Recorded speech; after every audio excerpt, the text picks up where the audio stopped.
不管是红豆还是绿豆，你把它放在锅里怎么煮都不出沙不烂。今天教你一招，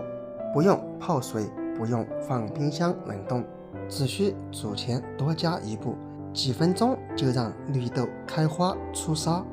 快跟着视频来看一看吧。大家好，这里是鹏鹏美食房。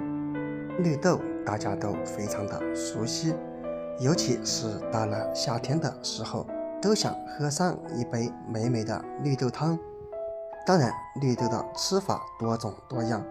可以拿来煲粥、做绿豆糕，甚至是绿豆做的雪糕、绿豆银耳羹等等，做法多样。今天给大家分享的是绿豆汤的做法。很多人在煮绿豆汤的时候，不管你怎么煮都不烂不开花，那么就赶紧看一看我是怎么做的吧。首先准备一把绿豆，根据家里需求而定。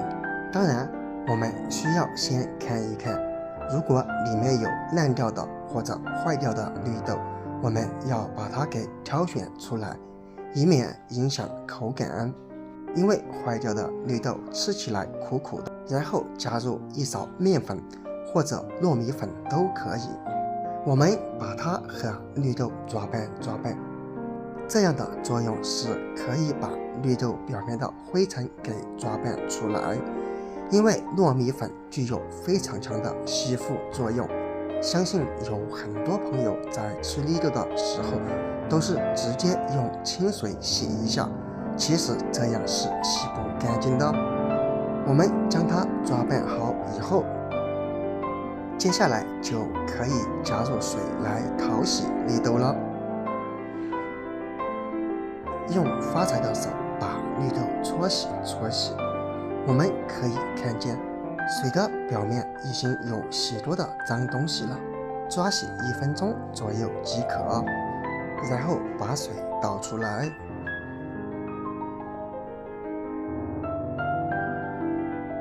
这样我们的绿豆就已经洗好了，再加入水冲洗一下就干干净净了。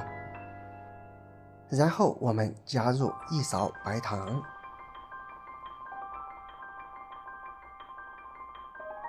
接下来用手开始不停的搓，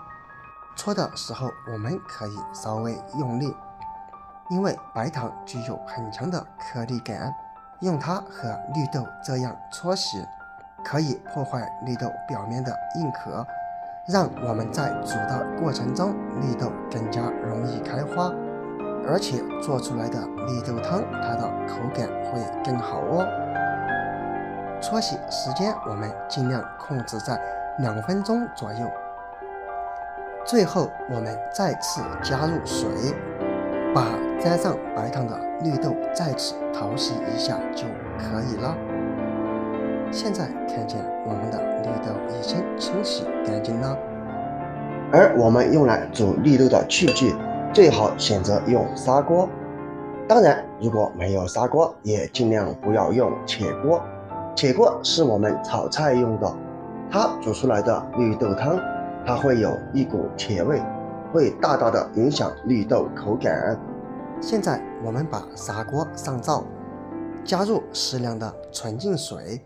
因为用纯净水熬出来的绿豆汤口感会更加的甘甜好喝。最后再把清洗干净的绿豆倒入砂锅中，我们先开大火，然后用勺子将绿豆这样搅一搅，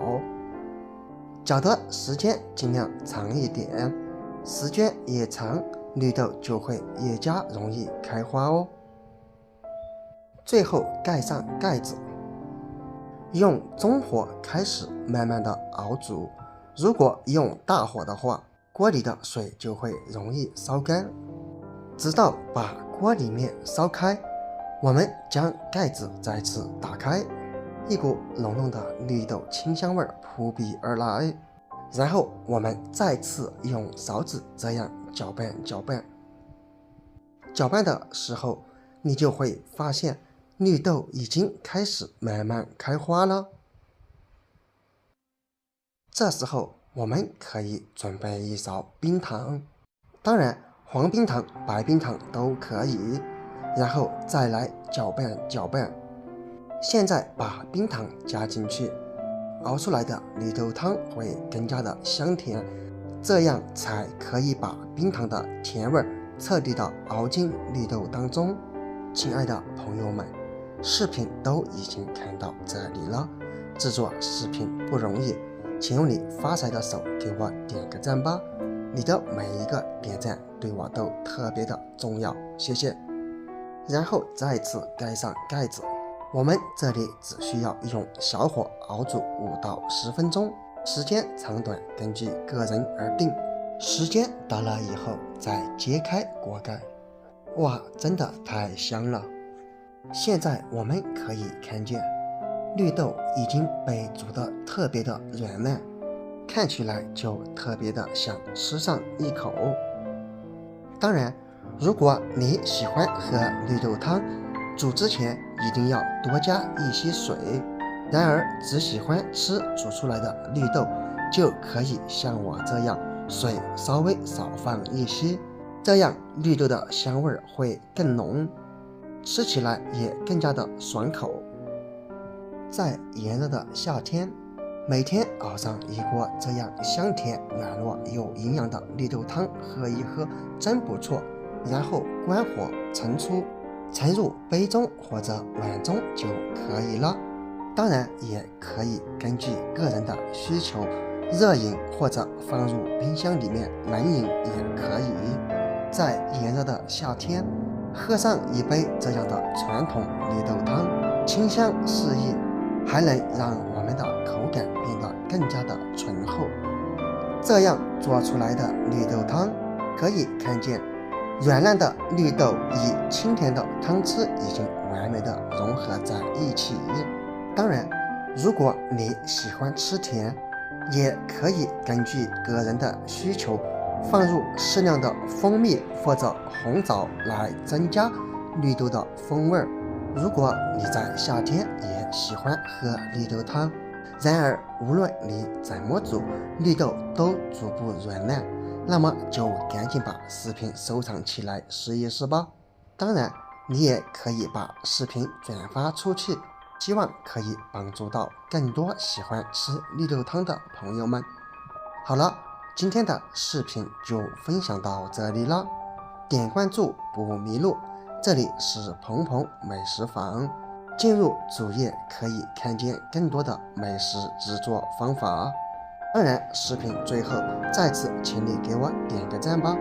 我们下个视频不见不散，拜拜。